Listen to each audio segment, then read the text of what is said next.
के सुहेल ज़फ़र चट्ठा, आपको पता है ये बड़े ही अच्छे और ज़बरदस्त, नो डाउट मैं पर्सनली भी जानता हूँ, बड़े ही अच्छे, बोल्ड, बहादुर और फ़र्शनास, मैं कहता हूँ एक तरह से प्रोग्रेसिव पुलिस ऑफिसर हैं जो दिलेरी से फ़ैसले लेते हैं।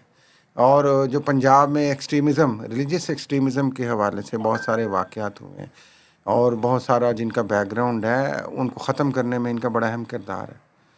और उसके साथ साथ ये कॉम्प्रोमाइज़ नहीं करते बहुत सारी चीज़ों पे, बड़े ही स्ट्रेट फॉरवर्ड और बहादुर आदमी है। आपने तारीफें तो कर दी हैं। डीजी एंटी करप्शन लगे थे, इनको एडिशनल आपने, मुझे पता है जो बात करनी है नैब की और गुजरात की, एडिशनल आईजी पंजाब उनको लगा दिया गया है। और ऑर्गेनाइज्ड क्राइम एक तरह का CIA जो है उसकी सारी ये कंट्रोल करेंगे। और आपको कैसे पता है मैंने क्या बात करनी है? आई होप के अच्छे काम करेंगे। मैं तो उन्हें गुड लक कहूँगा।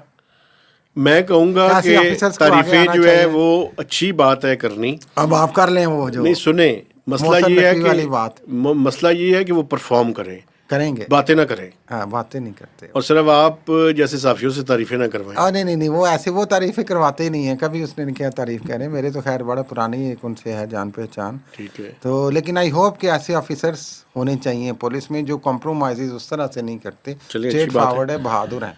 चले देखिए जी, जब परफॉर्म करेंगे तो फिर मैं तारीफ करूंगा जब और ऑर्गेनाइज्ड क्राइम का कला कमा कर दें। मैं पंजाब का रहने वाला हूँ, अगर अच्छा काम करेंगे हम तारीफ करेंगे। देखें जी, आपने अगर टेस्ट करना है तो मुझे ये ना हो कि मैं कोई दरखास्त दे के देख लूँ उनको। आप दरखास्त दे के देखें। चलो देख लेंगे। शेर साहब, ये अब आपने सुन लिया, मेहताब साहब चैलेंज कर रहे हैं, देखते हैं क्या होता है। मेरे ख्याल में